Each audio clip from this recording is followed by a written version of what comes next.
you would take to make biking better and safer in Arlington. So some of these ideas that we've already been discussing are obviously good ones, but feel free to throw out others. I will start. My name is Cynthia Palmer. I've just done 2 all-nighters, so if I'm not making sense, my apologies.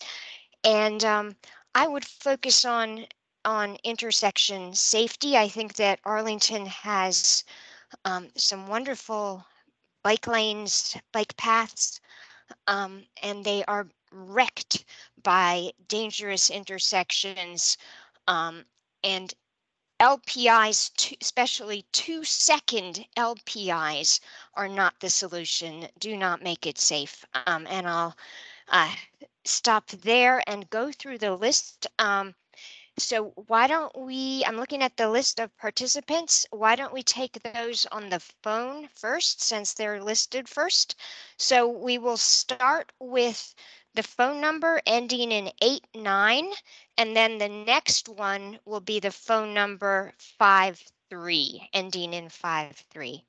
You can introduce yourself and say what is one of your priorities if you were the incoming Director of Transportation.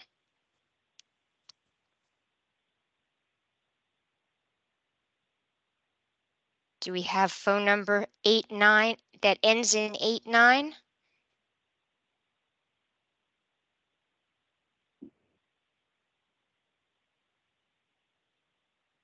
Is that me? I'm doing this kind of hybrid. Can you hear me? Yes. Great. I can see people on my computer, but because we are working from home at Nova Parks, our headquarters are being remodeled, that we're all on computers at home, and I don't have my camera or microphone. So I don't quite know if that's audio working or not, but I'm Anne. I'm the new Community Engagement Manager with Nova Parks, and that is indeed my work iPhone number that I'm calling in to get audio on. And I'll get into it a little bit later, but I guess my priority for Arlington bicycling is dual trails, and I'm happy to talk about that in a little bit. But thank you so much for inviting me and allowing me to speak. Wonderful. Thank you, Anne. And next we have the person whose phone number ends in 53. That's me. Can y'all hear me all right? Yes.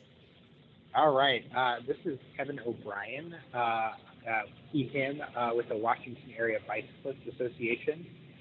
Like Anne, I am also new-ish, sort of, and I am WABA's newest and first Virginia organizer. And I too think I will have a little bit of time later in the meeting to talk a little bit more about what that means. But in terms of the intro question, what I would want to focus on, I think it'd be really interesting to look at like metrics for how people are getting to certain like recreational facilities, like libraries or community centers or pools or whatever, and just to try to see like how folks are getting to those like very critical, publicly accessible spaces. And to me, that seems like a really good place to start trying to encourage, additional mode shift, and it's sort of like a ready-made audience. And I will stop there. Wonderful. Thank you. And next we have Jillian. Hi, I am Jillian Burgess. I live in Cherrydale and am passionate about safe and sustainable transportation. I'm a little torn because the fiscally responsible side of me would prioritize marking the existing network of neighborhood bikeways, which would be such a cheap and easy project, and we could do it tomorrow. But the more passionate advocate in me would make it safe to bike to all of the schools in the area, starting with high schools and then middle schools, which not only would help get kids to school in a healthy way, in a more sustainable way, more ready to learn. It would help the county's budget because it could reduce school buses, but also it could help deal with the mental health issues we're seeing in our kids, which are leading to our kids turning to drugs, which has really tragic consequences. So it would solve a lot of things at once. Next, we have Antonio. Hi, everyone. My name is Antonio Rossi. I'm a contractor for the county. I'm with Community Services, working on a micromobility program. Regarding this intro question, I bike the Arlington Boulevard Trail and Bluemont Junction Trail quite frequently for work purposes. And one of my qualms with that is there's a lot of intersections with roads whereby pedestrians and bicyclists need to stop. And I'd feel more so that they should get the right of way in those instances to promote bike connectivity. Agreed. All right. Next, we have Brian Shelton. Hey, good evening, everybody. My name is Brian. I'm an intern working for the Department of Environmental Services, Transportation Planning, ACCS, and Capital Projects. I think one thing I really enjoy is the idea of the 15-minute city. I believe that Arlington County has a couple of these, like Columbia Pike, Langston Boulevard, and kind of centering transportation access and ability around getting to those corridors in addition to commuting is really important. Great. All right. Next, we have Collier Cook. Hi, everyone. Collier Cook in the Ballston neighborhood. To answer your question, I would say, I know we just talked about it, is safe accommodation during construction of all projects. I bike in a lot of the urban corridors, Ballston, and I work down in Crystal City. And with construction projects lasting 2, 3, 4 years, shutting down the safe routes for that long a time, and they're just expecting folks to share the road, it just doesn't work well. It's not safe nor comfortable. So just reiterating what was discussed a little while ago, is, the county needs to have standards and then have folks to be able to enforce those standards, which I know we're understaffed there, and that really needs to change. Thanks. Thank you. That's a really good point, that some of these projects are really, really long. Dana. Yeah, I think that let's figure. You highlighted a little bit the the LPIs. Let's figure out a way to not confuse motorists. They confuse easily on a good day, but you look at in DC and there's a 90-second walk signal, and in Arlington it's 12 seconds. And motorists just aren't going to figure it out. If we can be consistent, we might be able to actually be more effective.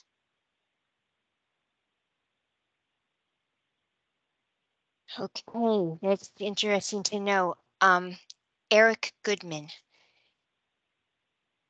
Hi, I'm Eric Goodman, and I live in the Bluemont neighborhood, and I'm also a liaison to the Pedestrian Advisory Committee.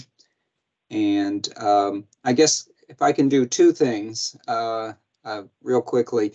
The first, I think, would be curbside management. I think that it would be good to focus on that. There's potentially not even a lot of cost to building things, as much as really kind of focusing on better ways to manage the curbside.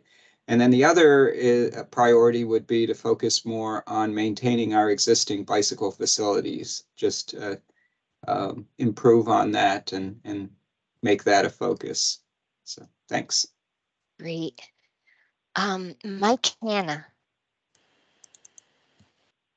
Yeah, Mike Hanna, Arlington Heights. neighborhood.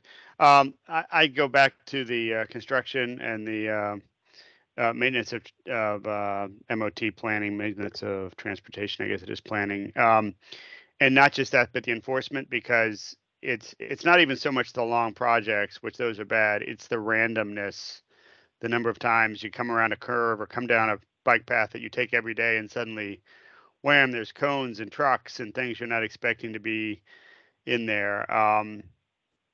And it's almost comical in a way. The Wilson Boulevard Trail coming up out of Roslyn, um, they've got these little jogs where they jog out about 3 feet and jog around because they had to put a ramp in, and they've got all this signage, trail, you know, trail diversion. I forget what it says, trail diversion, trail movement. To warn you that there's this little 3 feet jog you've got to go around, and then the next block it's completely shut down. There's a truck in the middle of it. They've got cones. You've got to go 2 lanes over in the middle of traffic. No signage, no warning. So I think it's just really enforcing to the contracting community that that's not acceptable, and they will get fined for that kind of dangerous situation. So That makes sense. Thank you. Next we have Henry. Hi, Henry Dunbar, Director of Active Transportation Operations, working on Capital Bike Share, Scooters, Bike and Walk Arlington.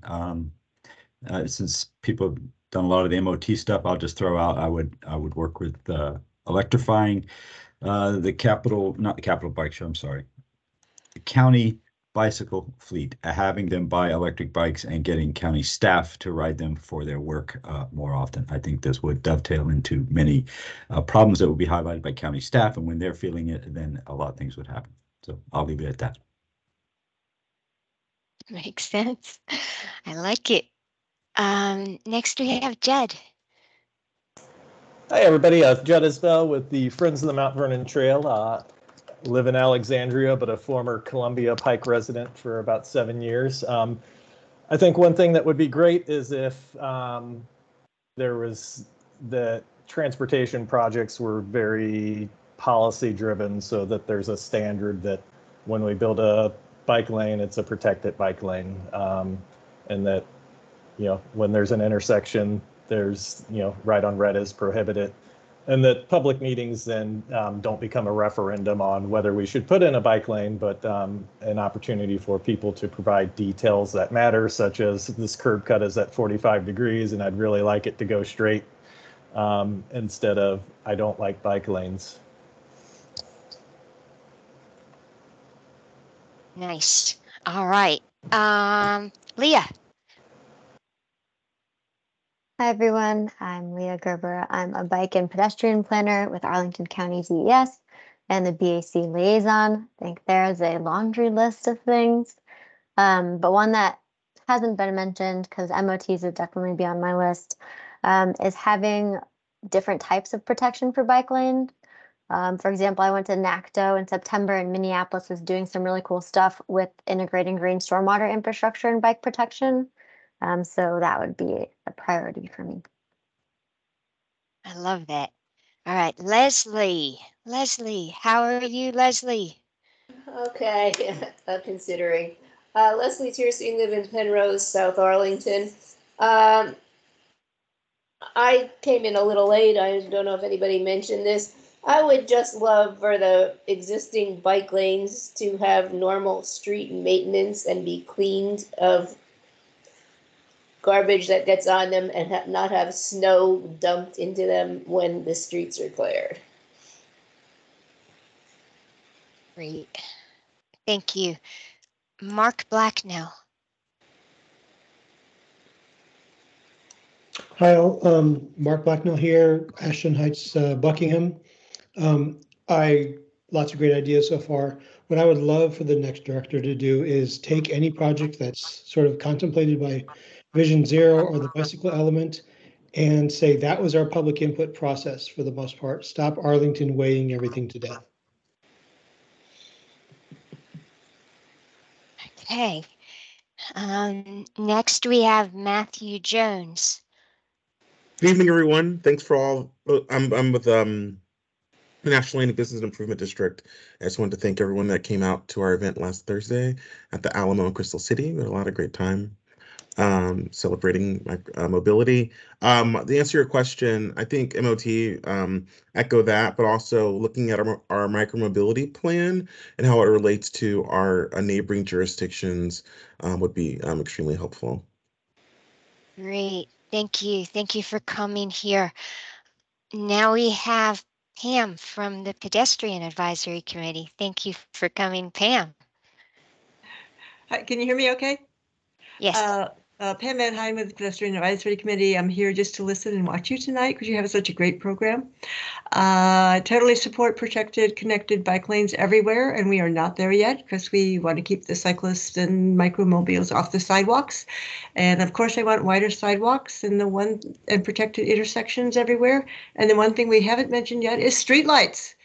The streetlights are not adequate to have people see us, and they're really bad at intersections. What's up with that? You can't see the cyclists and pedestrians crossing if the intersections aren't lit, and to expect us to be lit up is crazy. Thank you. Good point. Next we have Randy. Randy Swart, I live in Barcroft. If I were the new transportation director, I would tell Leah to make an appointment for a meeting with the BAC so that I could find out what was going on. Thank you. Great. Your wish might be granted. Raymond. Sorry, Raymond. Hi, Raymond Duran, Bike Arlington Program Manager, and I would focus on bicycle facilities in low income areas, particularly making Columbia Pike more friendly and safer for cyclists and pedestrians. Amen to that. Aaron. Hi guys, I'm Aaron Schutz. I'm in Lyon Park and work at Yorktown High School, where I bike past about 4 big construction projects in Ballston and the big hospital project that just a disaster to get through. But actually my two ideas, if I was running the world, I try to work on cut through traffic. There's a lot of Maryland tags that I follow into and out of Arlington that just seem like we can do better than that. And get the police to enforce infractions. When I see a police officer drive past a double parked car blocking a bike lane, or an abandoned parked trailer or something that's blocking or partially blocking a bike lane, and they don't do anything about it, that's tacit approval. So we got to do better than that. Thank you. Agreed. Steve Offit. Hi, Steve Offit, Vice Chair of this committee. Live in Pentagon City. If I were king of the transportation world, I would take a sort of a big picture thing and just get the whole philosophy to change to focusing on people before cars, just like the logo, or the slogan, I should say. There's just so many of the things everyone has said is essentially just obliviousness to the needs of those who are getting around in other ways, and de-emphasizing the prioritization of people driving vehicles to those getting around in all the other the modes that they use. Thank you. Tim Rosato. Hi, I live in Penrose, represent Penrose. I would say improve the education for folks about what the rules of the road are for cyclists, and mainly to automobile drivers, and then enforce what we have. So we've got some great infrastructure. I know there's plenty of room for improvement, but let's enforce our existing capabilities. Great. Have I missed anybody? Speak up if I missed you. No. Okay. So we're already behind, but this is really good. And we're actually, this next meeting, as Leah said, we have a really packed agenda, and it will include a conversation with our new queen of transportation for Arlington. And I believe we'll also have the Vision Zero coordinator. So this was going to be the last agenda item, but to prepare for this next meeting, but this has been super helpful in just getting these ideas out there. So before I waste more of our time, let's move on to the next item, which is NVRPA and WABA introductions. Do you want to go first? Sure. Thank you so much, Cynthia. I really appreciate it. So everyone, hi. I'm Ann Fawn. I'm the new Community Engagement Manager for Nova Parks. And in the context of this meeting, the most important thing is I'm working on dual trails for the Washington and Old Dominion Trail, especially that part that goes from Arlington and all the way to Purcellville.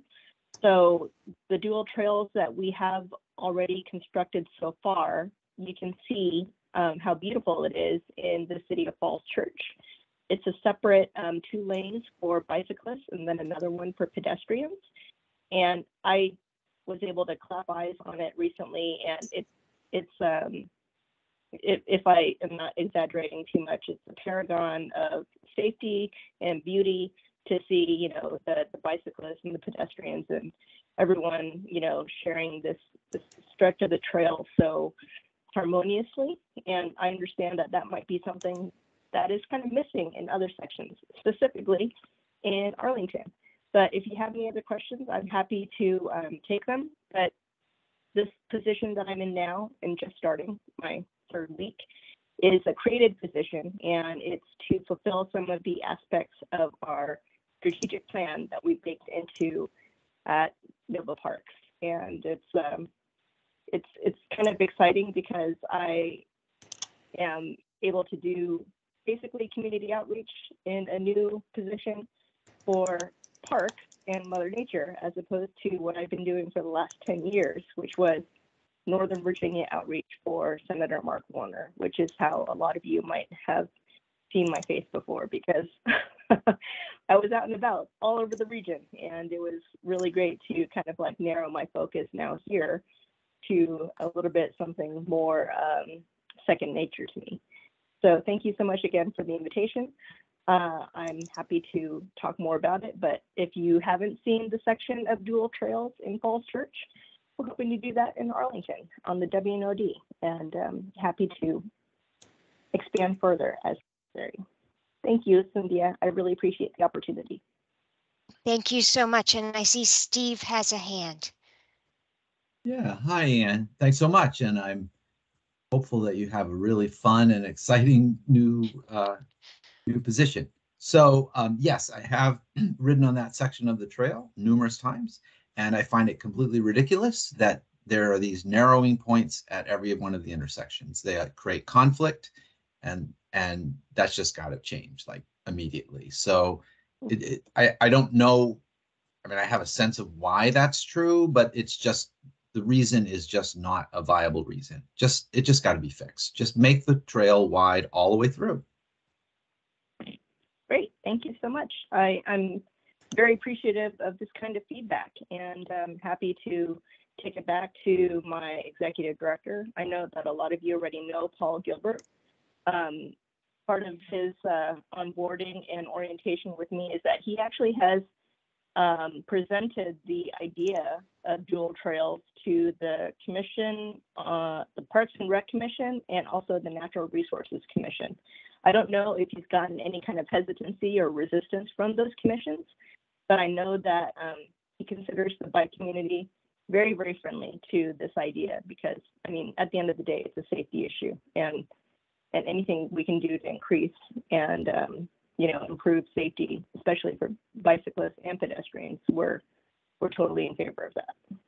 Yeah, so I'm sorry, I guess I didn't make myself clear. I'm talking about the very specific part of Falls Church because the trail narrows at each of the intersections from the, the separated area down to just a single, maybe 8 or 10 foot wide crossing, and then it widens out again. And that creates a lot of conflict. So yes, agreed that doing similar things in Arlington and other parts of the region are wonderful. But my question is specifically around fixing that problem.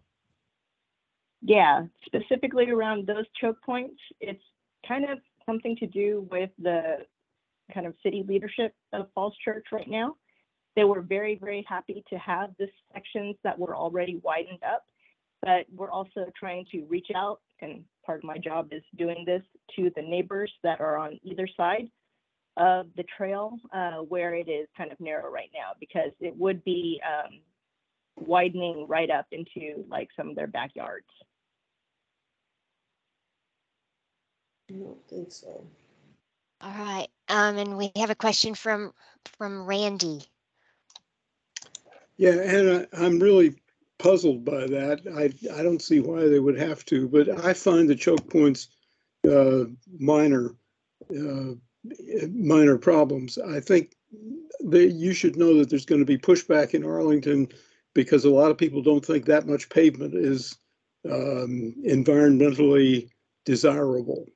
I love that section. I think it solves all of the problems that I have with along the trail elsewhere. I wish we could do it in Arlington. I think you're going to have a hard time getting it done. And since Collier Cook mentioned the thing about detours, I want to give you a pat on the back for what you did at Dunn Loring to get us to between there and Gallows Road, because that is probably the best detour of its type for a trail that I've ever seen. So thank you for that, and good luck with the Arlington part. I'll be supporting you. Thank you so much. I appreciate your support, Randy. Great. Next we have Jillian. Hey, thanks. Good to see you, Ann. I am very excited about this project. I agree with Andy that there is pushback because of the trees. So I will say I find, and a lot of that pushback is premised on the idea that the 4 Mile Run Trail is an adequate substitute for a dual trail on the WNOD. I think this is BS. I think that it is a straw man. The 4 Mile Run Trail is not an adequate alternative for most of the length of the WNOD in Arlington. And even where it could be, because it really isn't that much of a detour, it's in terrible shape. And I think it would actually have more of an environmental impact to get that up to being in good shape than it would to just build the extra trail under the power lines. I think you have a lot of people claiming that trees, Armageddon of trees will need to be cut down to widen the trails, when in fact we're talking about invasive species at best, and often no trees at all, because again, the trail is under power lines. But I'm particularly interested in this project because my own daughter bikes on the WNOD all the way from the Custis Trail down to the southern end to get to Gunston. And I got 2 more kids coming, and if they stick with immersion, they're going to be taking most of that trail for a long, long time. So I hope that we can get this done for the safety of the kids going to school and everyone else. And I hope that we can do it quickly so that the kids who are in school now can benefit. Thank you. Thank you. Next, we have a question from Eric Goodman. Hi, actually, I want to maybe talk about a little different subject related to the WNOD trail, and this has actually happened outside of Arlington, but I think it's related to other parts of the trail. There near Idlewood Park, there was, I think, there were several accidents that happened with ice on the trail, and a lot of that had to do with the sound walls sort of blocking sunlight on the trail and causing ice to form and stay there. And so I guess general concern is with sound walls going up in a lot of areas around the trail. Just what are you all doing to ensure that we don't have ice situations, especially for morning commuters that sort of come upon either black ice or a pool that's been frozen there? I am actually not sure, but I know that we can probably address that in the design part of this, because I know that we are not there yet. We have the money for design only, and so we can address the sound wall preventing the ice melting situation. But again, I'm not a designer, but I will definitely make a note that that will be a major concern when we actually do plan out these dual trails. Thank you. And now Mike Hanna. Yeah, back to the dual trail in Arlington. I agree. I'm supportive of it, but as the former official tree hugger on the committee, I think it would be real helpful, and maybe you provided this in the interim, but I haven't seen it yet, is some preliminary design concepts and some sketches so that we're not arguing in theory about the massive numbers of old growth forest you guys are going to mow down or not, right? I mean, it's easy to get apocryphal when you don't have real plans, but a lot of that is mowed already. A lot of it gets mowed down already to control for invasives. So, to the extent you can show that you're not clearing up into the woods to create this extra path, I think it would help that argument quite a bit. Agreed. I also seem to, forget that I am also a bona fide tree hugger as well. So I'm so to these things, and I appreciate that. Because it's community outreach or community engagement, if I can get my hands on these plans and designs to show the public, I'm very, very eager to share and head off any resistance that may present. Right. I mean, there was resistance when the county first had come forward to go after some grant money for this, for the pre-planning, I think it was. And the resistance came just because nobody knew what it was in terms of the actual environmental impact. So getting that out there, so we're arguing about specifics rather than generalities, would move the project forward, I think. Thank you so much. I think that's a really good suggestion. And thank you, Anne, for your presentation. I have one, I know we're running over time. I have one thing, just that the aspect of the Falls Church section that's so frustrating is that even though on a lot of these roads there are hardly any cars, they still have the right of way. It's this issue that came up already in the introductions that why not give, I mean, there's so many riders on that trail. Why not give us, and walkers, why not give us the right of way? So I know it's all very political and we're asking everything of you, but we appreciate you being here and we appreciate the work that you're undertaking. So thank you so much. And I think we better keep moving because we're going over. We have so many things to share. Next we have Kevin O'Brien. Welcome, Kevin.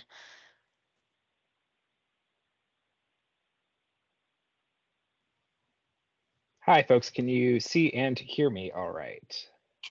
I successfully made it home from an event out in Fairfax today and just got home. So I was hoping I could get here in time to be able to be on camera with y'all. The reason I was out in Fairfax is the same reason that I was out in Arlington last Monday, and that was to host a meet and greet with members, advocates, community members, and talk about bicycling. And as I said at my introduction earlier, Kevin O'Brien, I am with the Washington Area Bicyclist Association. I have been with WABA for almost a year now. I think it's actually a year tomorrow. Um, but this role that I have now as the Virginia organizer is a little bit of a different role, and I'm really excited to be jumping into this. And yeah, for much of my time at WABA, I've been working on trails, and so have a pretty good sense of the various trail issues in Arlington and throughout Northern Virginia. But with this new role, I have the opportunity to sort of expand that focus and be involved, engage with all manner of active transportation bicycling projects, right? Safe streets, rethinking corridors, bike lanes, and Vision Zero, and everything that goes into making, as one of the participants said, right, the 15-minute city, right, remaking our communities into walkable, bikeable places. And yeah, so I have basically been on a speaking or a listening tour over the last couple of weeks. Had a chance to meet a lot of you last week at that meet and greet at the National Landing event last week as well. Through my work with the Capital Trails Coalition over the last year, and I'm really excited to just to be able to continue that in this new role. Really, I want to make very clear that WABA, right? We are the Washington Area Bicycles Association. We have always cared about the region writ large, but sometimes that has not always. We know that has not always sort of shown in just sort of where we're showing up. And so first and foremost, I want to show up. I will intend to be in places just like this. And as part of that too, I want to be sort of taking a listening first approach. The fact that we have groups, we have many advocates, hundreds. We have spaces just like this. We have various advocacy groups throughout the region who are working on this, who are on the ground. Really want y'all to continue to lead that work, and for us just to find out where can we support it, where can we echo it, where can we lend the things that we do really well, and to really devote those tools, those resources to the things that y'all care about. So I'll stop there. I'm happy to take any questions, but really just want to say how excited WABA is to be investing the staffing resources, renewed attention to Northern Virginia, to Arlington. And yeah, expect to see lots of me in various forums and events across the region. Thank you, Kevin. Since we are already quite behind, I think we'll move right along. But unless there's any pressing questions. Okay. All right. So next we have Antonio Rossi to talk about shared mobility device reporting. Report a problem feature. Thank you, Cynthia. Good evening, everyone. My name is Antonio Rossi. I'm a contractor for a county, part of the Community Services Bureau. I briefly want to go and share a program overview before delving into the report a problem functionality, just to provide some context on the micromobility program. Let's see here.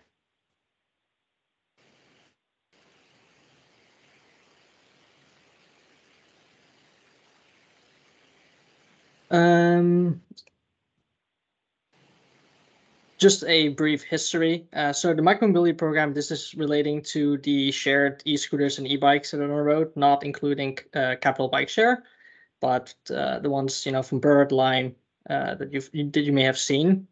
So the program has evolved from a pilot since 2019, and it's become a permanent program since 2020. The table below this is a display of the number of devices available in this current year.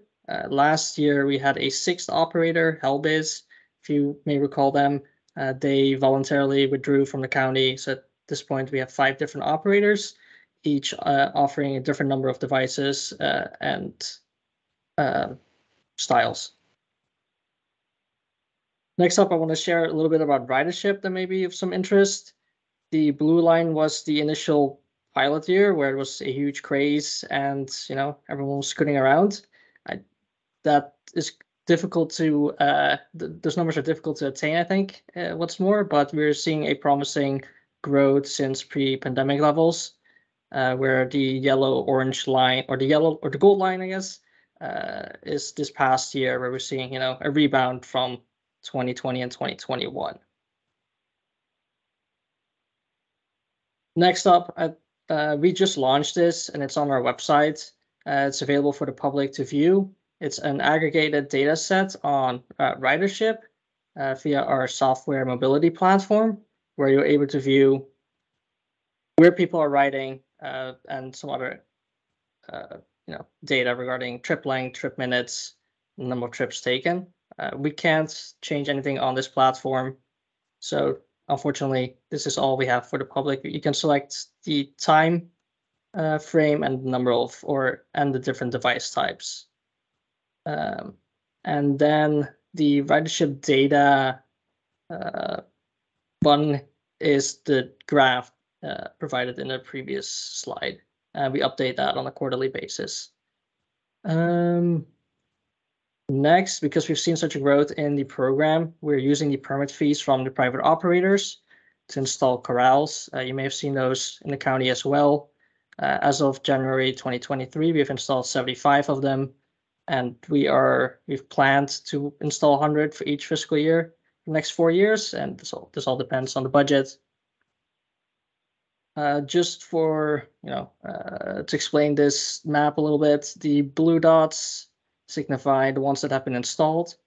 The yellow ones are the ones that are currently being reviewed by traffic engineering operations, and the black ones mainly, or all of them currently in Crystal City, are the ones that have been approved but have yet to be installed.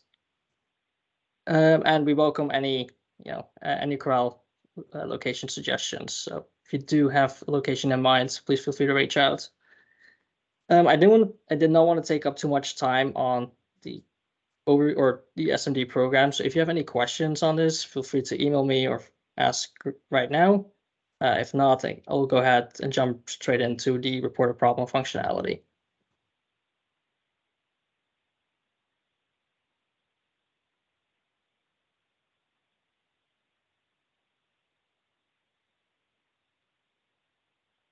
I say go for it. Great. So prior to launching the reported problem functionality, we received requests from residents for improperly parked devices, and we then forwarded them to operators. Essentially, we were acting as a middleman, and that wasn't the quickest way of getting a response. So with this new launch, the requests go directly to the operators themselves. It doesn't go to their customer service. If you have ever tried emailing, like, I don't know, help@bird.com, it gets sent to their customer service channel, but with this option, it gets sent directly to the local point of contact in Arlington or in the DC area. I just grabbed some screenshots just to share with you how the functionality looks like. So this is the report a problem first page or front page of the website. Once you select, the address or where the device may have been parked, we ask that you select the operator so that the request can go directly to the operator. And we have some keywords that you can type in the type of issue. I think we have used scooter, bike, e-scooter. So this list of 5 operators show, and if you perhaps don't know the device, or if it's someone who just didn't happen to see what the name of the device was, they can request unknown, and that's going to be sent directly to our email address. Once you select the device type, you'll be asked, or once you select the company name, you'll be asked for device type, which in Arlington's case is either bike or scooter, and the issue. We're trying to categorize the complaints so that if we receive numerous of the same complaints for the same issue, we can actually look at that geographic area to see how we may improve and how we can alleviate that concern in the future. The comments box is optional.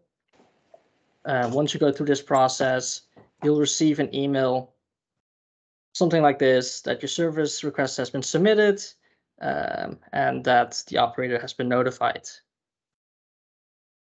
The operator has then is required to close out the ticket. So essentially they are communicating via a county channel and they are only allowed to close out the ticket once they actually have resolved that problem. And I know there have been some questions about how we verify that, and I'll get to that in a minute. And one of the other questions was, what's the other question? The contractual license requirements. There's a 2-hour time window where operators should be responding, and if they don't respond, they'll receive this saying that this was submitted at 8:38 p.m. and at 10:47 p.m. they have received a follow-up. So they have a 2-hour time window to close out the issue. And that was the information on the report a problem. I'll go ahead and answer the questions in order from Dana Bress first. The processes and timelines when a poorly parked dockless bike or scooter is reported. So I think I explained most of that, what the process is, and the timeline is 2 hours. We know that operators do not always respond within 2 hours or solve the problem within 2 hours. We do have an internal escalation process when those haven't been resolved in 2 hours.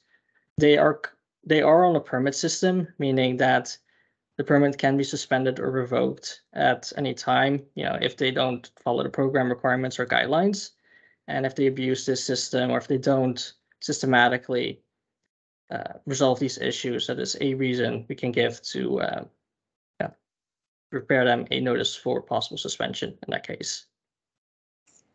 What does the Arlington County office charge with administering this process work? We work regular business hours, and that's why we wanted to implement this system, because before, if these requests were submitted after hours or during the weekend, or if any of us were away from our emails, these wouldn't be forwarded directly to the operators immediately. So with this, we hope to get these resolved more quickly. Next question, what are the contractual or license requirements on the owner, licensee, to respond when Arlington County notifies them of a poorly parked dockless bike or scooter? Our service level agreement with the operators, as stated in the county code, is 2 hours. Do these Arlington license requirements apply to poorly parked dockless bikes or scooters on the Mount Vernon Trail? This applies to everywhere within Arlington County. And how will Arlington County confirm the company that owns the poorly parked dockless bike or scooters has taken the required actions? So, like I said, the operators should not be responding or should not be closing out tickets until they've actually resolved the problem. And because they are on a permit system, we can have the option to suspend them. So that is one way to keep them in check, that they don't abuse the system. The other way we have is by analyzing our mobility platform software, where we can verify whether the GPS of the device has been in fact moved. So we can review the before and after to verify that the required action has been taken.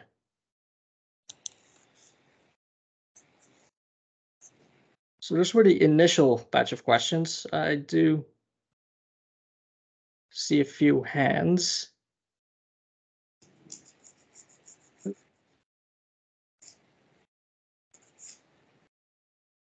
So how about Eric Goodman? Yeah, so I guess have a question with regard to this.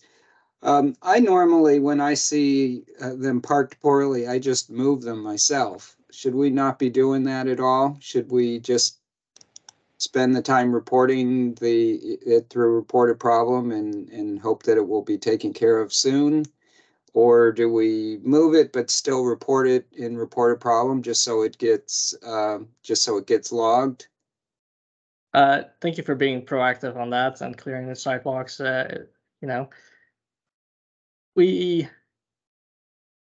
It's best if the operator responded to the problem, but given that they have 2 hours, it could take 2 hours for it to be resolved. So it really is whatever is convenient for you at this,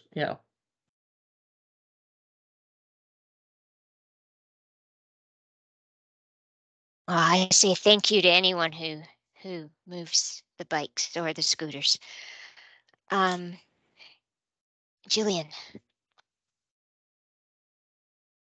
Thanks. 2 questions. The first is, if someone reports an issue and it is like you go to the map and they click on, say, Columbia Island, which everyone thinks is Arlington, but it's not Arlington, will that still get forwarded to the operator? So you're saying if they select an address that's not inside Arlington County? Right. Like the Memorial Bridge, is not in, no part of the Memorial Bridge is in Arlington. They go click. Good question. Okay. I'll get back to you. Great. If it's automatic, it seems like, why not just do it?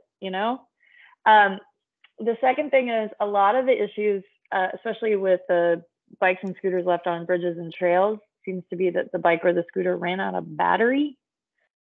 Can you still track it if that's what happened? I assume even if you can track it for some amount of time, there's a point after which you can't track it anymore. And what do is there any follow up? Are you guys looking at, like, maybe if there are 2 reports in the same place, more than 12 hours apart or something, that you guys would follow up? Yeah, so the GPS will stop responding, and we won't have access to viewing the device location after, I believe it's 12 or 24 hours, their last location ping. When that happens, we don't have we aren't able to essentially verify the device location from our end anymore. So the only way to verify it is by going into the field, which we've done on occasion, but it is very time consuming. So this comes down to operators providing additional photo evidence that they have moved them. And one other note on, the bridges, it's unfortunately not just due to battery dying. It's unfortunately also due to the fact that this isn't a regional transportation option. DC and Alexandria both offer different operators and different device types. And once they cross those bridges, or once they're in the process of crossing their bridges, the devices may simply shut off because we or DC don't allow them in. I thought it fixed that so that the shut off happens like at the beginning of the bridge. So for example, the line between here and DC is the very edge of the water, this side of the edge of the water, right? So you can imagine being on the Key Bridge, you're on an e-bike, you start down the Key Bridge. If it automatically shuts off when you get to Arlington, it'll shut off on the Arlington side of the Key Bridge. But back when we first were letting them here, we were told, I believe, that, obviously that's going to be a problem. So if you're going to geofence it, have the geofence start on the other side of the river, since there's no other place for that bike to go. Yeah, ideally, that's how that functions. Unfortunately, there is a GPS inaccuracy error of about 15-20 feet. So depending on how the private operator has drawn their own map, the user may still be able to start or be in process of going across that bridge just because of GPS inaccuracies. But like 15, 20 feet, not all those, the ones in the middle of the bridges. There are some persistent users who can either manually continue, okay, to push them along, but I understand. And just going back to your question regarding the, Memorial Bridge example, just pulling this up right now. By dropping a pin on the bridge saying that, the address isn't recognized in Arlington. So this would not go through to an operator. Okay. So it just doesn't go to the next screen at all. Correct. Okay. Cool.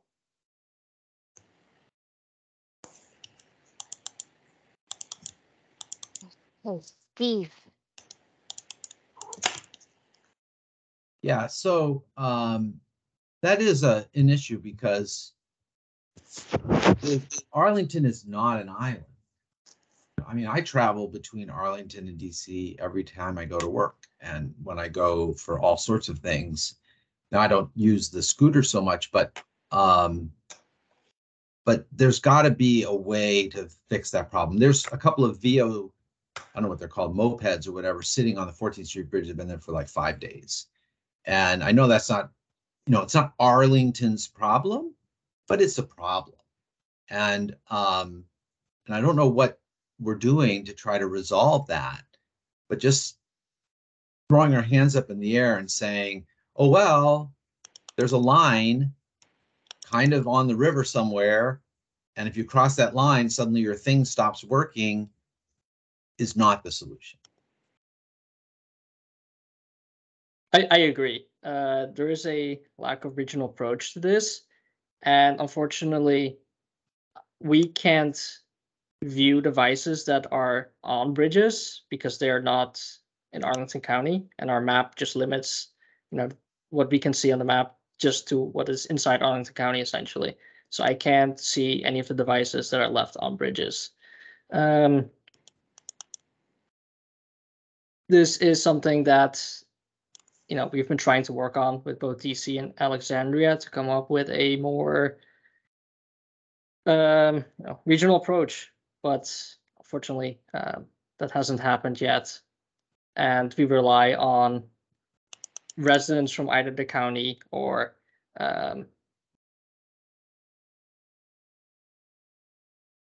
residents from the county or the neighboring jurisdictions to report those.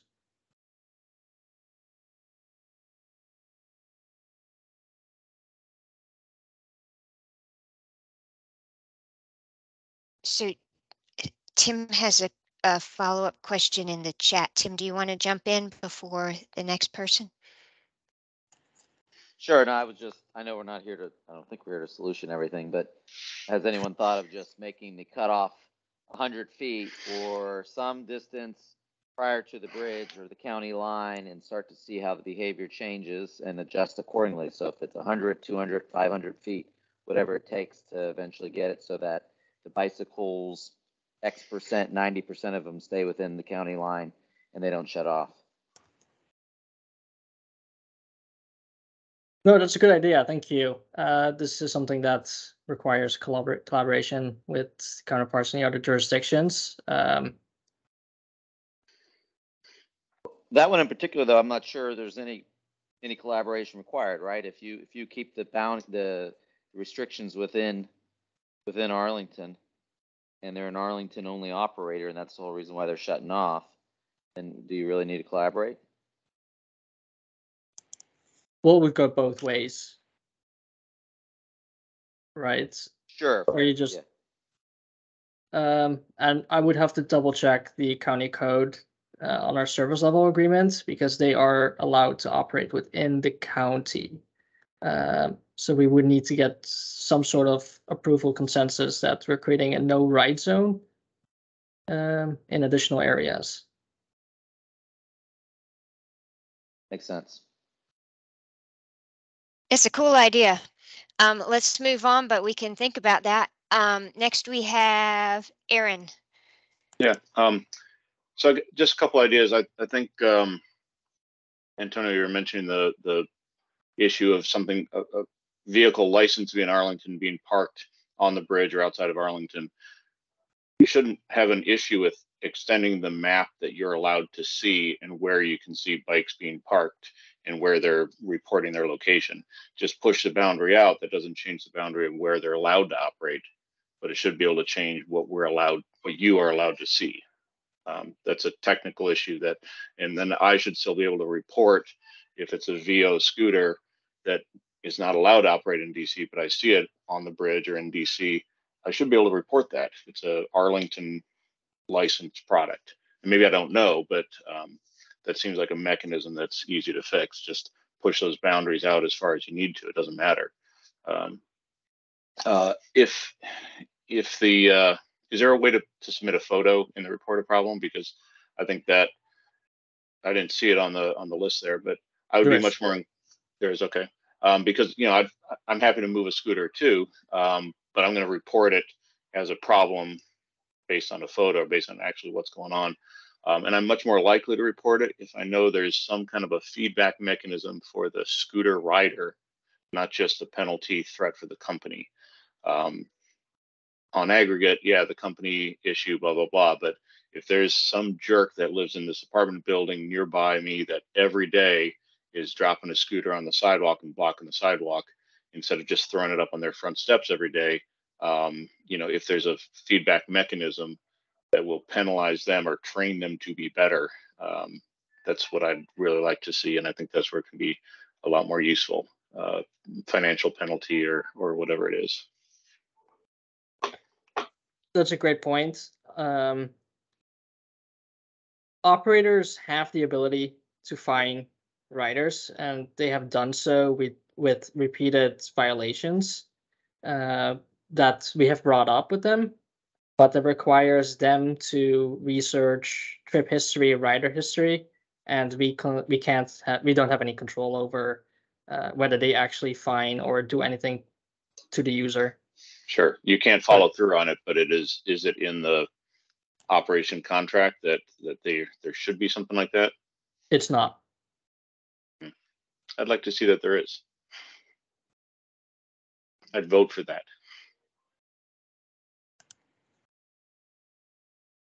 All right, great ideas. Dana is next. Yeah. Well, to Tim's question, 4 Mile Run trail would probably be screwed because there are portions of 4 Mile Run trail that we consider to be in Alexandria or Arlington that are actually in Alexandria. So if somebody's scooter dropped dead on the trail because it got within 100 feet of the border, that pretty much that trail is going to be completely off limits. But to the question of enforcement, Mr. Rossi, do you guys, I submitted 2 reporter problems over the weekend, 24 hours apart on the same scooter in the same location. The numbers are in the chat. Other than the death penalty, which would be canceling the contract or the permission to operate, are there fine? Are you guys in a position to assess fines to the vendors?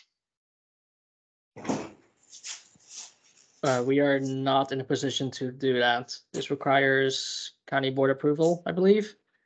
And have you requested that? We haven't, because we haven't come to that point yet that is necessary. We don't want to punish operators financially per se with fines. If we can, consider other solutions, or if they can provide some other solutions.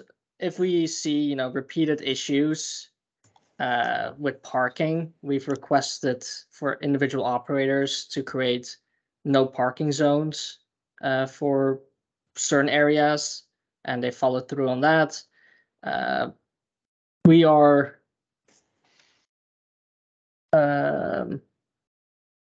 this is regards to each street location. Is that correct? Indeed. all VO is a new operator. There's a learning curve to be had for an operator standpoint on how to operate in a new jurisdiction, and this functionality just went live about 2 weeks ago, and I think that is also not a learning curve, but I've noted it and I'll reach out to them directly. Okay, I guess can you provide some information to the BAC, on the licensure requirements, so we can pursue the issue with the county board, because these guys are in a business to make money, and if you want to get their attention, you will prevent them from making money by fining them. Sure. And if you don't have that ability, we need to get you that ability. Whether you choose to, whether it's used or not is a different issue. Of course. Thank you. Thank you so much. I think we'll move on unless anyone has pressing questions. Jillian, is that an old hand or a new hand? Old hand, sorry. Okay, no worries.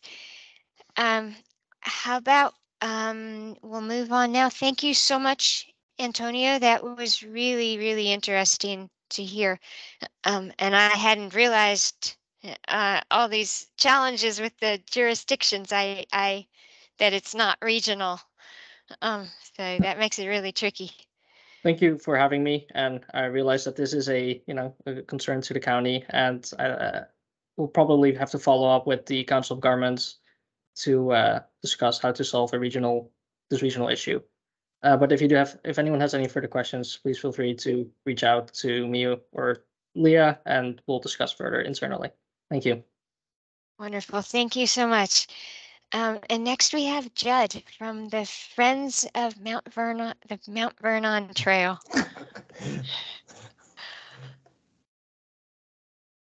All right, give me just a second here. My computer's being mean about me sharing a screen.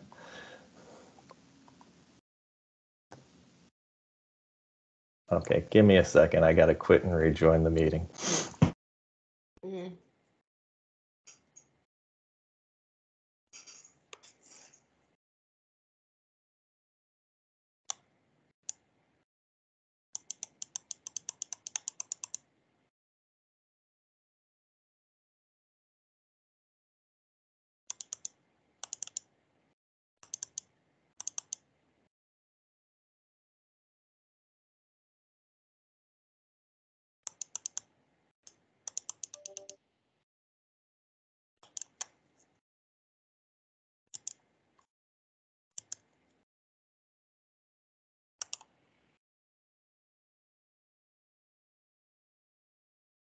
So if Judd is having a little challenge here, then we could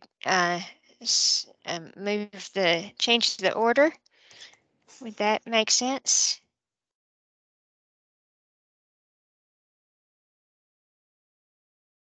So how about I jump in? Wait, he's here. All right, and I'm back. Sorry about that. Let me pull up the PowerPoint again. And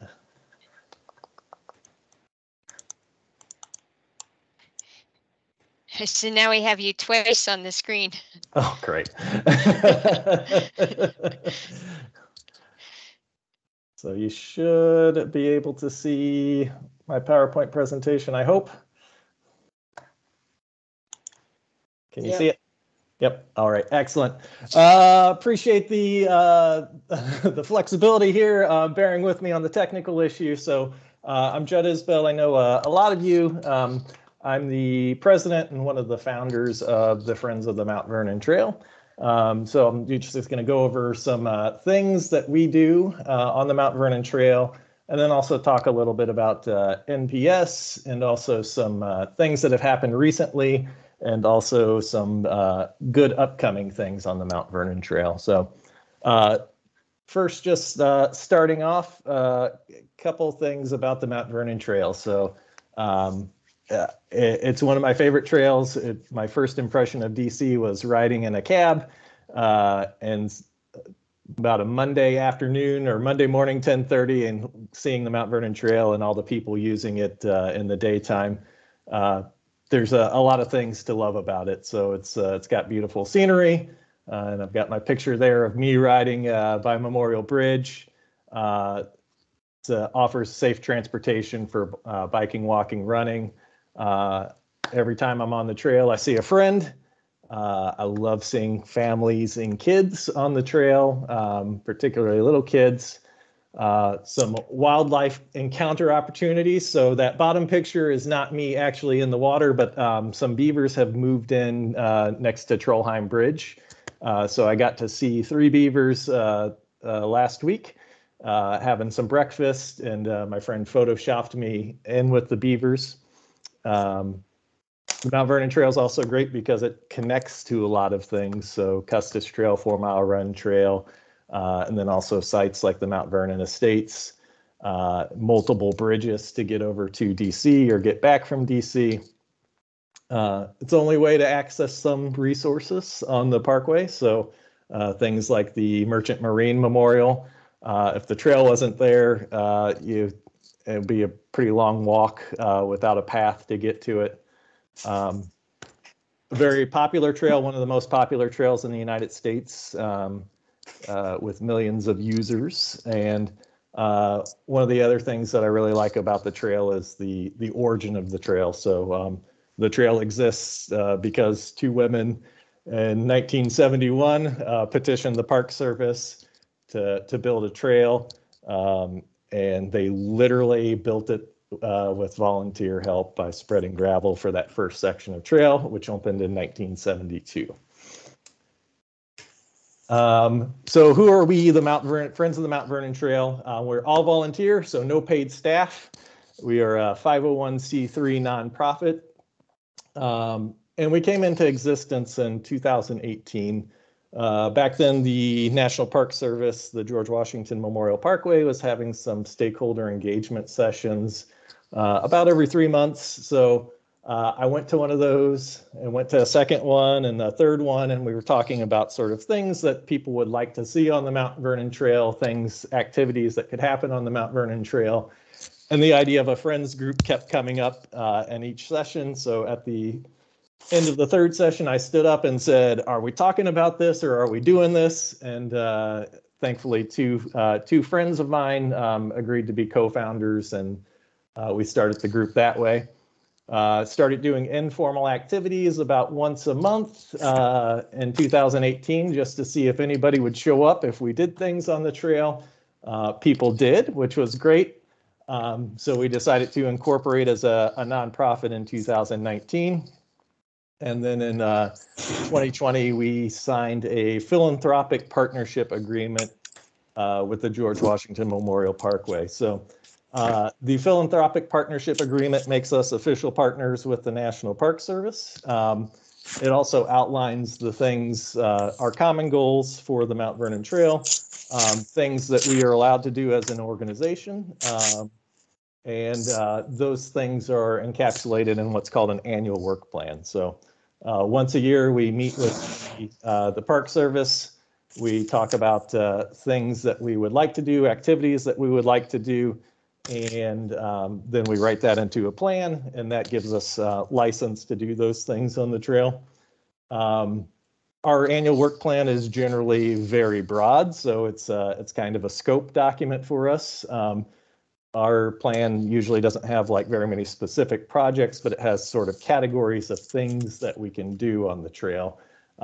So we have a lot of flexibility and doing activities on the trail. I don't know why that slide is blank. And I don't know what happened to that one here we go, what we do. So our mission is to improve the Mount Vernon Trail for all users and promote appreciation of its resources. And we do that through a variety of things. So the primary thing that we do is a lot of trail maintenance, but we also do events to help people appreciate resources on the parkway, be they historical, cultural, environmental. We also have some fun social events. And we also do a lot of communication of things going on that affect the trail. If facilities are closed for some reason or some issues going on, we help the Park Service with getting word out on those things. And then we also do a lot of advocacy. So our sort of scope of that is projects that directly affect the trail, but we also do a lot of advocacy on projects that connect to the trail. So things like CCDCA, Long Bridge, those types of things, new connections to the trail. We encourage people to comment on those projects and are a voice for helping to secure resources for those projects.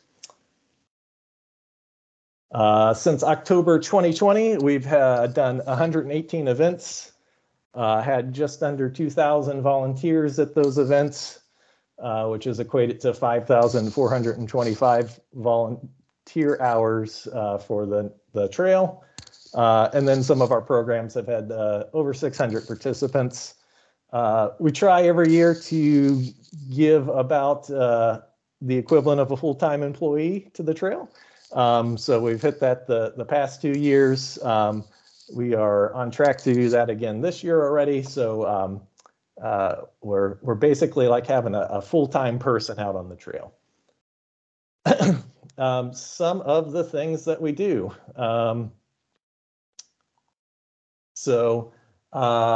Here's some before and after pictures. So we've been removing a lot of graffiti from the trail.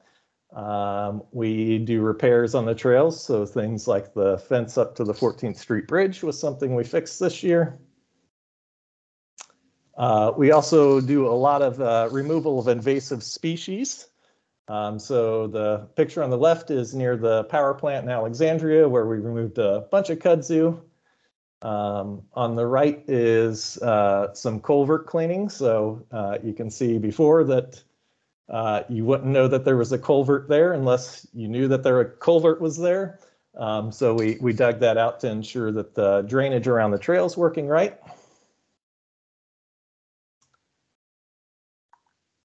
Let's see. We do leaf blowing, so trying to keep leaves off the edge of the trail and off the bridges where they can become slip hazards. We also do a lot of vegetation removal around sight lines. So the picture on the right is in Alexandria, just south of Dangerfield Island. Where coming around that curve, you can see if there were other trail users, and oftentimes somebody might be passing when you come around the curve and you're ending up head on with them. Let's see. Thing that we started doing recently is removal of trail bumps. So that picture on the left is some before and after of trail bumps that were at Dangerfield Island. It's one of the notorious sections where the bumps were several inches high and very dangerous. So we've been removing those. We've done from the power plant in Alexandria to just south of Bellhaven Park. We've removed all of those bumps. We got the bumps on the access ramp to TR Bridge 2 weeks ago. So all of those have been ground down. And then we'll be moving north from the power plant over the coming months. Really tough work. Takes about an hour to do 5 bumps if they're small. If they're big ones, then sometimes it takes an hour to do a bump or 2 bumps. So a lot of work. We also do some trail edging. So on the right is also in Alexandria. This was an example of, there was about a foot of trail that was covered with grass and dirt. This particular spot was causing a lot of water to stand on the trail. So thankfully the trail is draining pretty much after we did that edging. And then we also do some work on bridges. So on the left is some rotten boards that we replaced on Trollheim.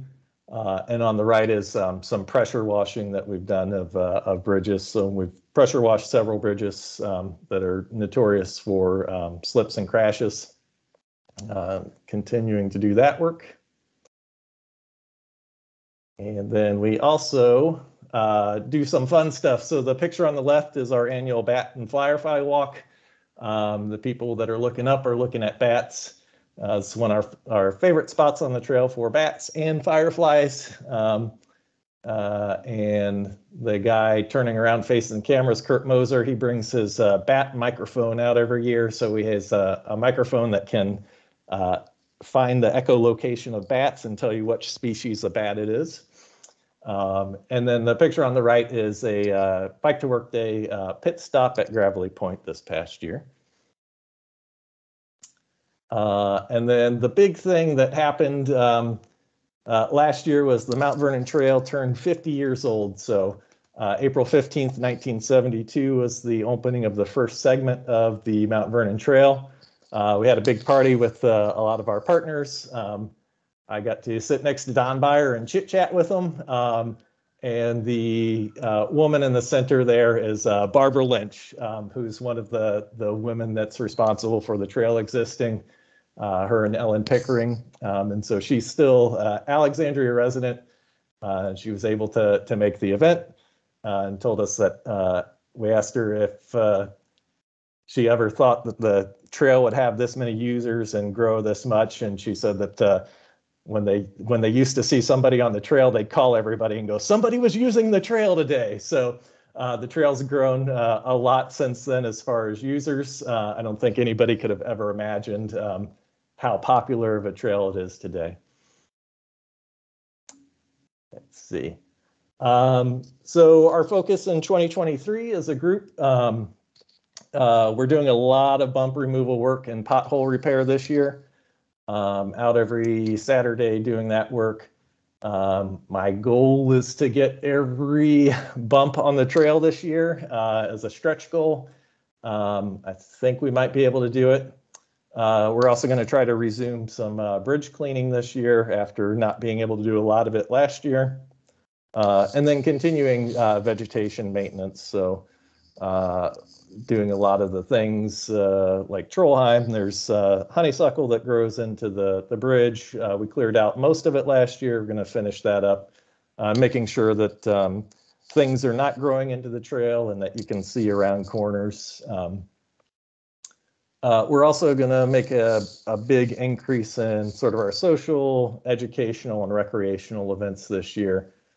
We focused mostly on trail maintenance just because it's something that I care about, and anytime I ride past something that is an issue to me, I curse at it and then go, we're going to do an event to fix that. So a lot of that's been just driven by like my personal interest, but we're growing as an organization.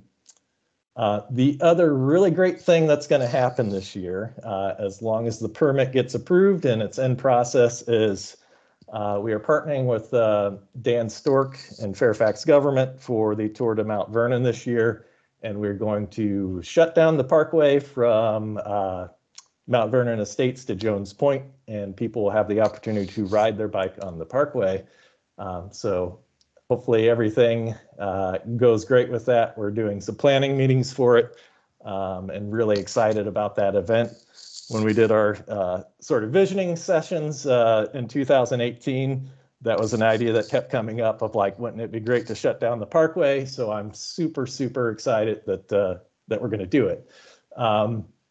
The other thing that we're really working on as an organization is increasing our organizational capacity. So we just moved into a 10 by 20 storage unit from our old 10 by 9 unit. We're not jumping over things anymore.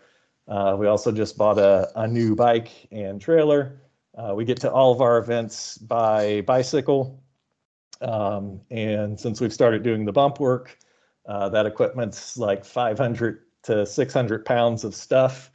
It's becoming too much for poor me to pull with one bike. So we've expanded our transportation.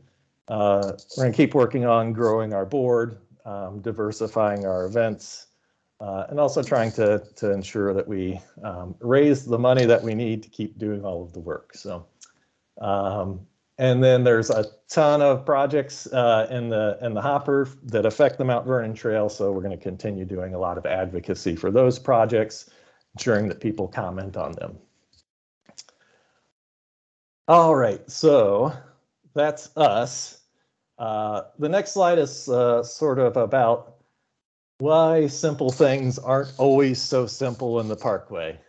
So, you know, if you want to put a sign in the ground, why can't we just put a sign in the ground? So there's a couple reasons why things aren't so simple. The first is the Organic Act of 1916, which established the National Park Service. And so a lot of the challenges with doing things on Park Service land is that the mission of the Park Service at its core is to conserve things. It's their mission. It's kind of their organizational culture is don't change things because we're conserving things. The balance always for the Park Service is conserving things versus letting the public access things. And oftentimes those things are two conflicting things. Access by its very nature means you need facilities, means that you may need to alter some of the things in the park. The other thing is the Capper-Crampton Act of 1930. So that was the act that established the George Washington Memorial Parkway. The George Washington Memorial Parkway fundamentally is a scenic parkway. Although there's lots of other sites in it, the purpose or the establishment or reason that it exists is for a highway. I don't personally like it, but it is what it is. Some other challenges. So the National Historic Preservation Act of 1966 outlines a lot of rules about historical sites, archaeological sites. So for the example of, I want to put a sign on the trail, you can't dig a hole unless you make sure that there's no archaeological site that you're not going to destroy or impact based on digging that hole in the ground. So that's kind of a big challenge. The National Environmental Protection Act also requires a lot of things that make change hard. A lot of you know there's an environmental assessment out for trail widening right now that just went through public comment for the scoping phase. So that's part of the requirements under the National Environmental Protection Act. And there's determinations that need to be made. There's always a balance of how does this change impact the cultural heritage, the view shed, the environment, or the resources of the parkway. Some other challenges. So George Washington Memorial Parkway has 99 employees, about a $14.2 million budget, and that's to manage just under 7,000 acres of parkland. They've got 105 buildings, 51 miles of trail, 79 miles of road to maintain with those 99 employees and that budget. And then 149 other assets, including bridges, multiple marinas, multiple monuments. So the scope and amount of work or things that they need to maintain is pretty big. I don't think that's ever an excuse for anything, but it's a pretty monumental task with a amount of resources that I think is underfunding. There's about $600 million of maintenance backlog in the George Washington Memorial Parkway. A lot of that's related to the roadway, which was originally built, first section opened in 1932, so approaching 100 years old. So big challenges, constrained resources, and so the priorities that I have aren't always the priorities of the Park Service with those limited resources. So those are some of the challenges of doing things on the trail. But that hasn't stopped some great projects from happening. Not all of them are NPS projects, but two great things that happened in 2022. The picture on the left is the new Bridge 12, which is near Fort Hunt. It's a 14-foot wide bridge. This is going to be the standard for bridges on the Mount Vernon Trail now. So every bridge that gets rebuilt will look like this. It'll be 14-foot wide. It will have metal railings that you can't slide through, like some of the bridges like Trollheim just have a board at the bottom and a chain. So you could easily just slip right through that. So really awesome new bridge, super excited. The old Bridge 12 was very dangerous. It was in the bottom of a ravine with a sharp curve. It was very slippery. And I know of lots of people that were hurt there. So this bridge is a great improvement. The picture on the right is the groundbreaking for the Long Bridge Interchange project. So this is going to create a new trail access to the south end of Humpback Bridge. There's currently a social trail there that's overgrown, and then a little stub connector trail that is also very overgrown. Construction kicked off the social trail and the ramp 10, I think, were just closed a week or two ago. So construction is actively occurring for this, and super excited about that new connection to the trail. Let's see. So things that I am aware of in the project pipeline that are going to impact the trail. So the Northern Trail is going to get rebuilt. Park Service received a Smart Scale grant to rebuild the portions of the trail that are in Alexandria and Arlington. And then Park Service found some funding to include the part of the trail that's in DC. So that includes widening the trail to 11 feet and rebuilding some bridges. So that is a very exciting project. I mentioned the Mount Vernon Trail and Southern Parkway environmental assessment. So scoping for that just closed last month. Hopefully all of you commented on it. We sent in a bunch of comments trying to get everything that we ever want changed on the trail into the scope, because this assessment's going to basically limit what can happen on the trail. So if it's not in the environmental assessment scope, it's not going to happen for a while. So that there's a couple things that's going to do. So one, it has to be done in order to do the Northern Trail reconstruction. The other reason for including the Southern Trail is so that the Park Service can attempt to acquire funding to do the Southern Trail rebuild. So trail's going to be entirely ripped up, rebuilt from the ground up, and widened.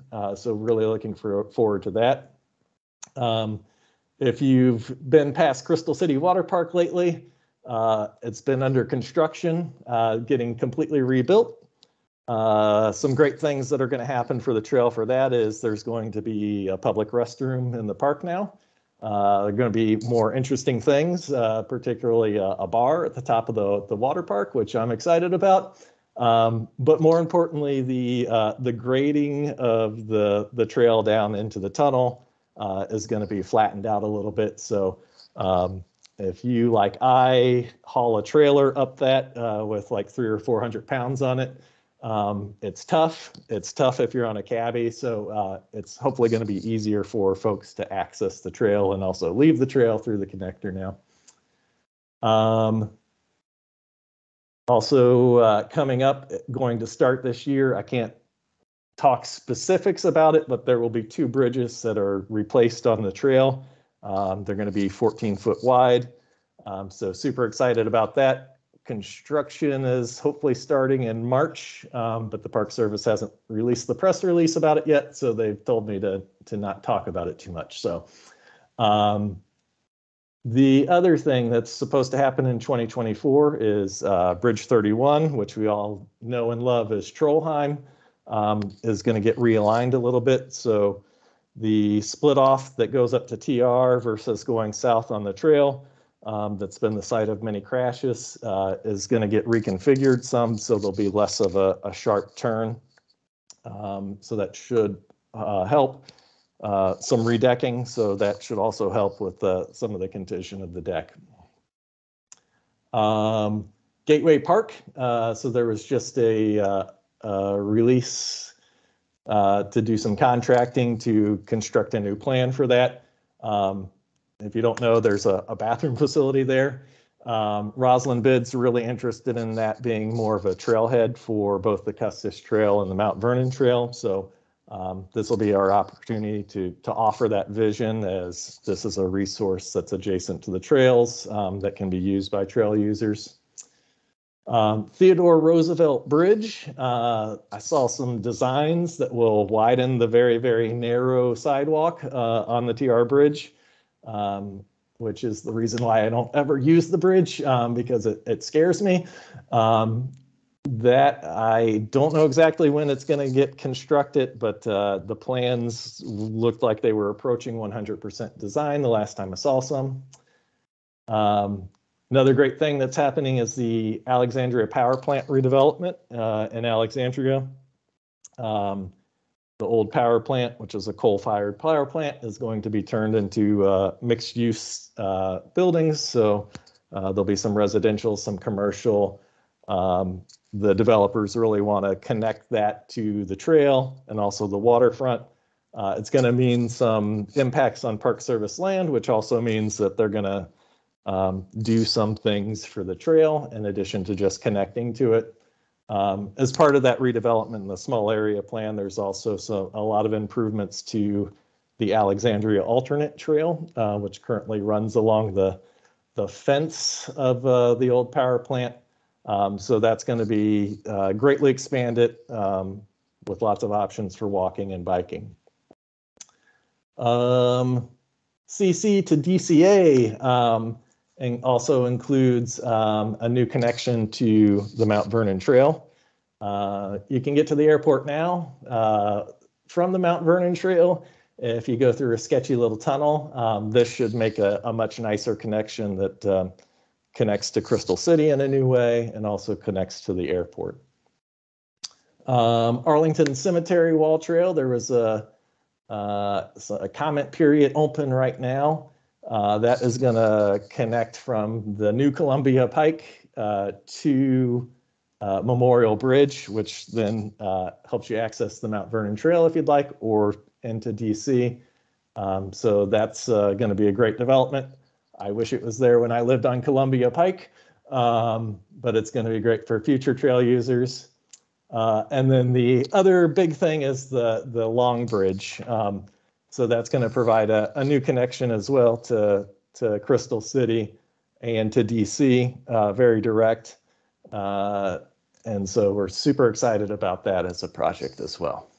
So there's a lot of good stuff in the pipeline, and I'm winded from it. So how you can help. So the best thing you can do is use the trail. Things get resources when people use them. Things don't get resources when people don't use them. So use the trail, enjoy the trail. I hope you love the trail as much as I love the trail.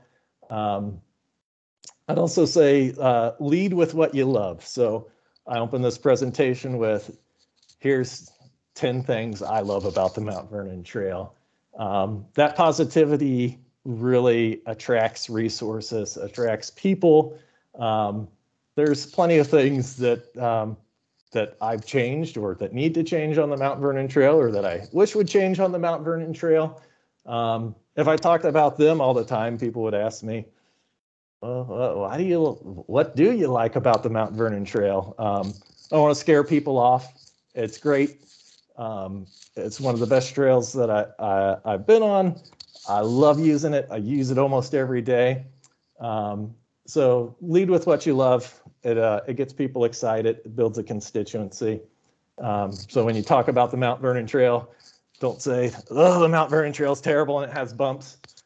Talk about what you love with the Mount Vernon Trail. Why would you use the Mount Vernon Trail? The other way to help, the county has a lot of say and works with the National Park Service on a lot of projects. although it's on federal land, we have a bike plan. It's part of our transportation network. So as much as you can advise the county manager and staff of like, hey, the Park Service is going to do this thing, and here's what would make it a little bit better. That carries a lot of weight. Also, making the pitch, come volunteer with us. We are on the trail almost every Saturday, unless we get rained out. Almost every Saturday for the past 2.5 years. So we'd love for you to come out, do some direct service on the trail. We are a fun group. We take things pretty lightly, if you've seen our social media. And it's a great way to fix a thing on a trail that you may not like. That's how we identify most of the things are things that I don't like, so I fix them. And the amount of improvement that can be done on the trail right now, my biggest constraint is I just need people to show up to do it. Our annual work plan lets us fix almost everything that you might find as an issue on the trail. I can't widen it, but I can shave trail bumps.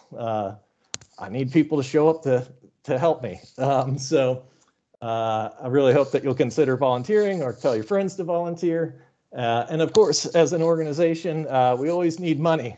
So I gotta buy gas for the bump grinding machine. I gotta pay for storage. I gotta pay for insurance. So we will always gladly accept your money at paypal.me/Mount Vernon Trail. And with that, I will go to my last slide, which is if there's any questions. So that was absolutely incredible, Judd. Thank you for doing that. Thank you for your presentation on all that you do. We are totally running over. So let's maybe, Jillian has her hand up. Do you want to do one quick question, Jillian? And then we can be in touch in other ways after this. Yeah, thank you so much. So really quickly, one of the biggest things that is an impediment for people using the trail is the Memorial Bridge underpass, technically not in Arlington County. But one thing I've noticed is NPS was willing to do the pilot project, quote unquote pilot project, to close the lane just south or east of the Memorial Bridge for the crosswalk. If they continued that closed lane to the other side of Memorial Bridge, the other side of the metal railing, they could put up some Jersey barriers and automatically double the width of the trail with very little other work. I mainly just want to put that idea in your head as someone who talks to them, because, for example, my daughter goes to Gunston. It's pretty much on the other side of the Arlington Loop from our house. She does not take that direction of the Arlington Loop because of Memorial Bridge, and instead braves the other side and going through the places where you have to cross George Mason and then Shirlington Road. That's how bad it is on Memorial Bridge. So if we could fix that, that'd be great. Yep, I totally agree with you, as well as the Crystal City underpass. It is definitely something that we put in our comments for the EA scope of this. These pinch points need to be fixed.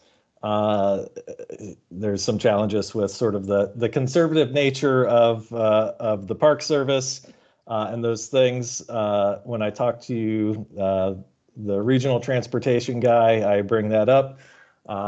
There's lots of times where I have been told no, and then on the 7th time when I ask, I'm told yes. So I will keep on mentioning it every time I talk to him. I go through there all the time. I go through there pulling a trailer, and there's times where I'm like, ooh, I hope I don't scrape into the wall. So definitely agree with you. Unlike the Crystal City underpass, the solution is just extending that one lane. Yeah. It's Definitely. not. Crystal City is a hard problem. This one's easy. Yeah. All right. Well, thank you so much for having me. I really appreciate it. Thank you so much. Amazing work. Leah, what should we do? Henry, did you have something to say? No, I took my hand down. Sorry. Okay. Leah. I can just do a few updates, or do you want to do I could just give like 2 main updates. Do you want to spend time doing the budget meeting overview and talk a little bit about the March meeting? Or? I don't think the budget meeting, I mean, yeah, that's low priority. That's Okay. already passed. Okay. I think just the 2 biggest project updates that I was asked about by BAC members. The first is the boardwalk that's being built on the South 4 Mile Run Trail because of the Dominion substation at Glebe Road. The expectation is that the boardwalk will be built by March, and the current detour will be left up until then. So that was that update. South George Mason Drive multimodal transportation study. We will be having a community meeting virtually sometime in late March, and we'll also be having a pop-up at Barcroft. The reason for the delay is because we're actually working right now with the consultant to do additional evaluation, running traffic signal analysis at the intersection of South 4 Mile Run Drive and South George Mason, just because it's so complicated. The other thing that I just wanted to flag for this group, actually, I can just go ahead and put the engage page, Arlington. But I was asked to flag that the cemetery trail concepts public comments that will be open through February 24th. You can share your feedback on a new trail development from Columbia Pike along Route 110. And I will put that in the chat. Just wanted to flag that for everyone. That was a very quick round of updates. And DES organizational chart. Do we have such a chart? Is it something that we can send around, or? I don't know if we can send it. I mean, I can just share my screen really fast. And I should also, because I saw Henry and then it reminded me that it's a winter bike to work day Friday. Henry, do you have anything to add? You are correct. And again, we will be on the Mount Vernon Trail down at Gravelly Point from 7 to 9 a.m. and also on the Custis at the Bikeometer in Roslyn, both places. McDonald's in Roslyn has agreed to provide breakfast burritos. So while supplies last, we will have those. And we've just got a new supply of our face covering, the bandanas with the Bike and Walk Arlington imagery on it. And those will be handed out to folks to help with the winter chill as you ride around. So Raymond and I will both be out staffing that and look forward to seeing you all there. I can share my screen really quick.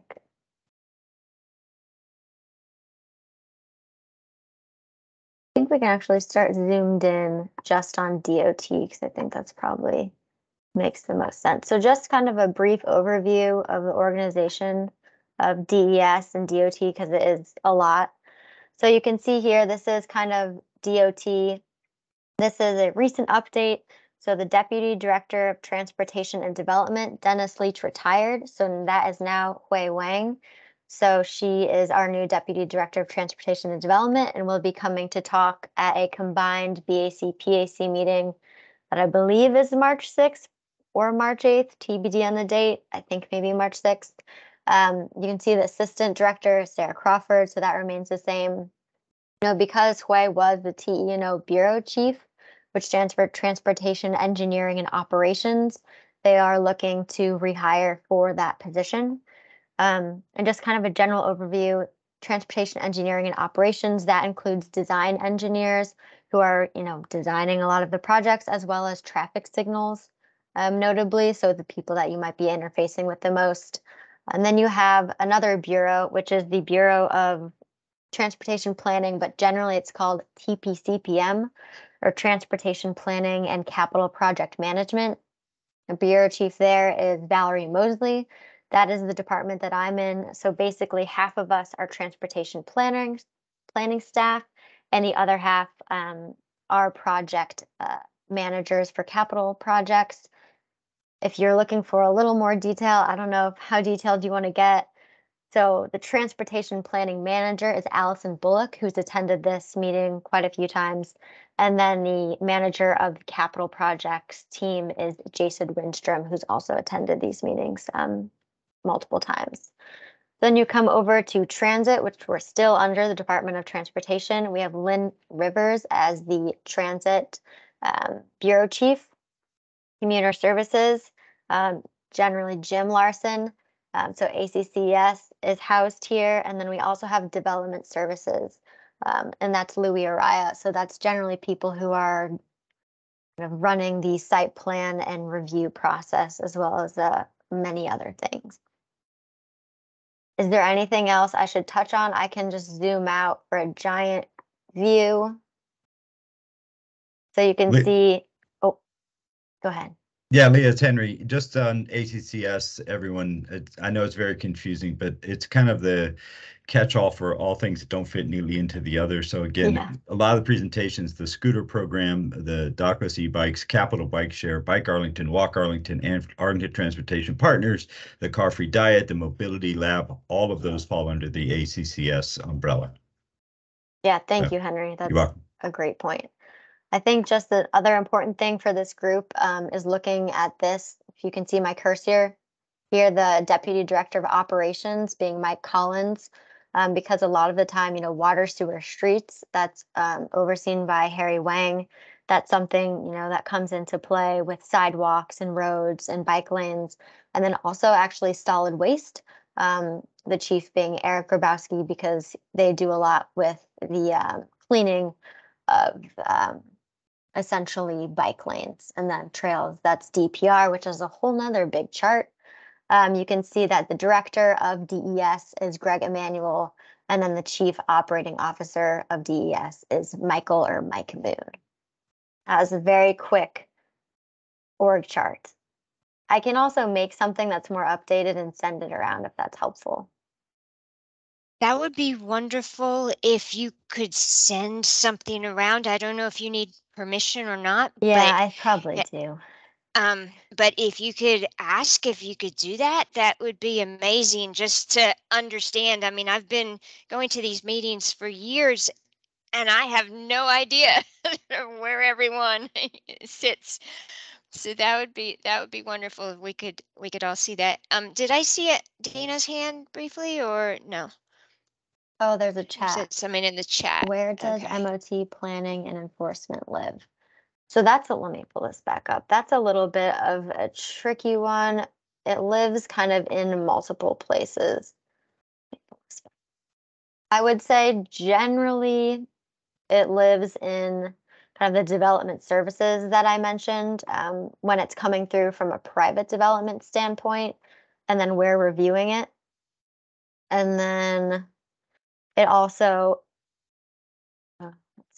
lives under Engineering Bureau if it's internal. So it's kind of in different places, which goes into the whole kind of conversation of why MOTs are difficult, because we're internally coordinating, but then we're also externally coordinating, but getting better at coordinating every day. So.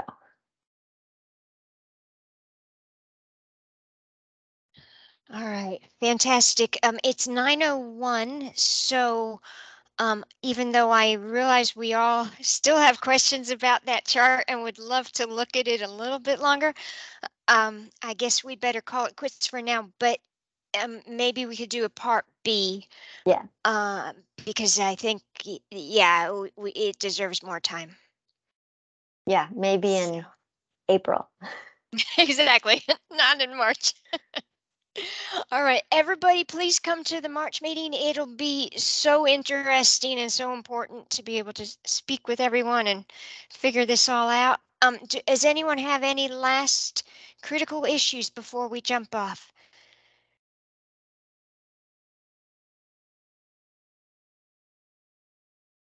All righty. Well, thank you so much for a great meeting, everybody. I guess that's it. Thanks, everyone. Thank Thank you, Cynthia. Thank you. Take Thank care. you. Thanks. Bye. Thank you.